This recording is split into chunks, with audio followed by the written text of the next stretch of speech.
we're gonna get to make these cups. And it's where these emojis are peeking through the hole in the cup. And when we twist the paper, you can see that it's a different emoji face. And then I'll twist the paper again and I'll have a blank one that I haven't drawn yet. Then another blank one, and then it's back at the front. It's back at the beginning one. I'm gonna show you how to do this. So the way I did it is I twisted up a paper and I stuck it in here. I'll show you how to do this at the end of the video if you're at home making your own. However, I've already printed off a paper that has the lines for you and the circles drawn for you so that you know where to put your emoji faces and where we need to cut when that time comes.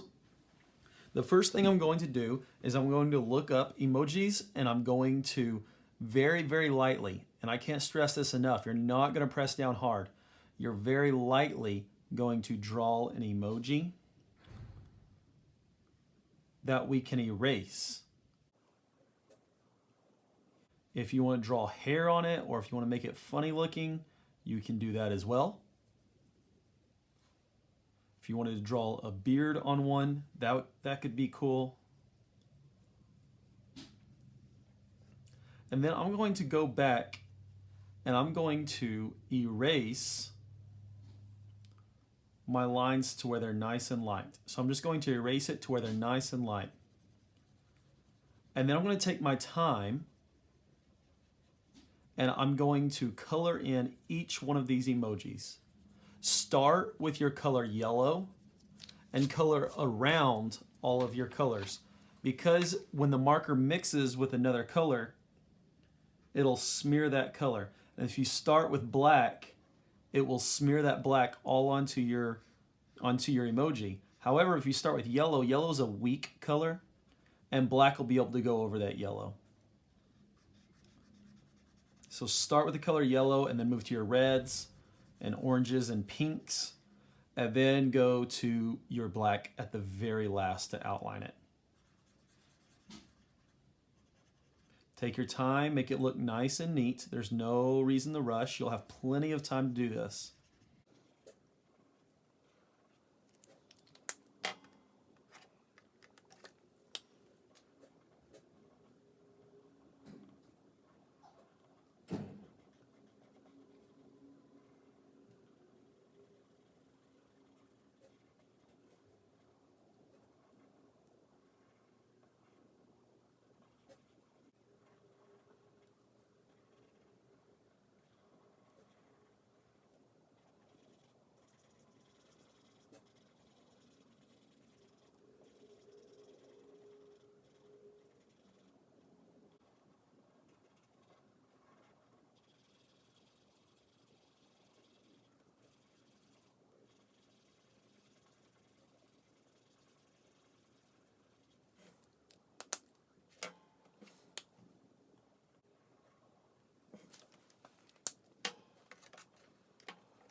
Once you are finished coloring them, and it looks kind of funny because they're all on this side, but you'll see why. I'm going to cut out along this line.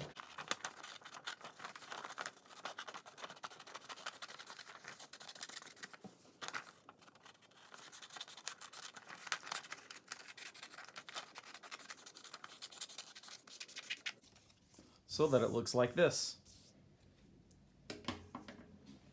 Now, what we'll do is we will take this blank end and we'll curve it in, and we'll curve this around to where it's like this.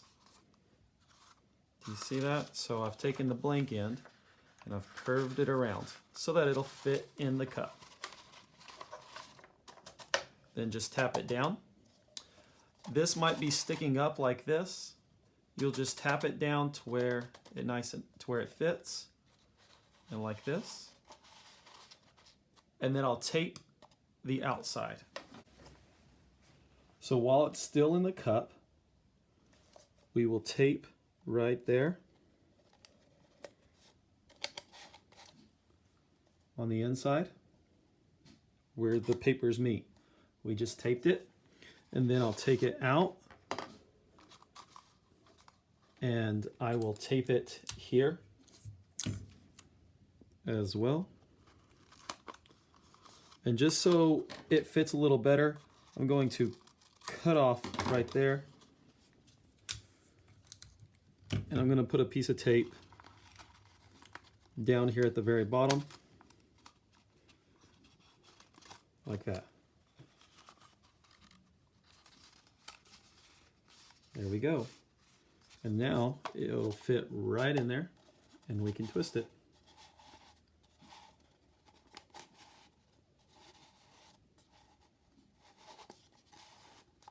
Just like that. Okay, I hope you have fun making yours. I hope that you make it look nice and neat and take your time and have fun. If you're doing this at home and you're wanting to do this and you don't have a paper that's already printed out for you, then you just need a full sheet of regular computer paper. I'm going to roll it up and stick it in the cup.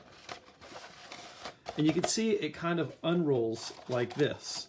I want to make sure that it's all the way down there and that it fits nice and snug all the way around the edge. Then I'm just going to draw a line, tracing it all the way around here.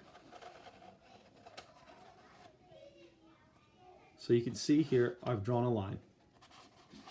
Then you take it out and it looks curved like this. It doesn't go all the way to the end because that's the part that was folded over, but I'm going to cut that line out.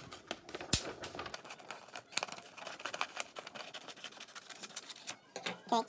This here is the line that you need for the next part, but this isn't big enough. So I'm going to take this and I'm going to trace it at the very bottom of another piece of paper.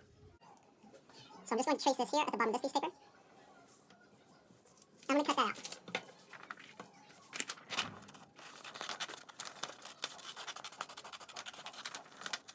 Then this part, we'll roll it up just like that. And that curved part's the part that's going to be going down into the bottom of the cup. So I'm going to roll it up, stick it down into the bottom of the cup, and you can see it looks like this. But now it fits well down at the bottom of that cup. Now I'm going to trace around it again. So now there's another line there. This line, I am going to leave some space so that I can actually grab onto it. So I'm going to be cutting just higher than the line is.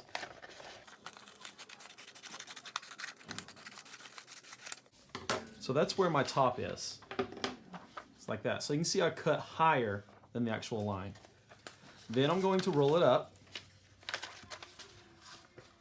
stick it back in there. You can see that this is where I drew the line, but I cut higher. That way I'll have something to grab onto when I twist it. Make sure that it's flush and that it's flat all the way around here. Then I'm going to find where it makes this, because that'll really mess up a circle. And I'm just going to have it to where it barely shows there. And I'm going to trace my first rectangle. And then my second rectangle. You might only be able to make 3 rectangles, depending on what size you made your rectangle. I made mine to where it'll make 4 rectangles just perfect.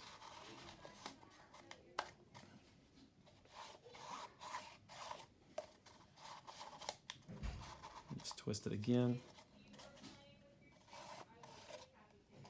And then you can see here when I unroll it,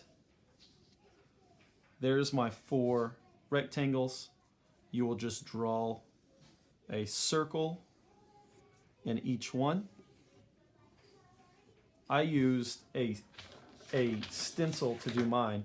Mine worked out perfectly to where I found a circle that's just the right size. So I actually did that. And I drew mine very, very lightly so that I could erase it. Oh, I just broke my pencil. So I drew mine lightly and then erased it. And that way, whenever I curve it back up, I put it in here. And if you'll pretend that I actually drew pictures on each one of these, you can see that there would be the first one, and then the second one, and third one. And I would cut my paper there to make that one work. And then the fourth one. So I would take my paper out when I finished, and I've already taped it down. And I would have cut that so that that one actually fits. Might even have to cut closer for this one, like that, so that it would fit. And I would tape it down. Okay, I hope that you're able to do that on your own at home if you want to. You would have to draw a rectangle, and I use an X-Acto knife to cut mine out. You can use scissors. It's very hard, though, to use scissors to cut that hole out for your rectangle. I hope you have fun.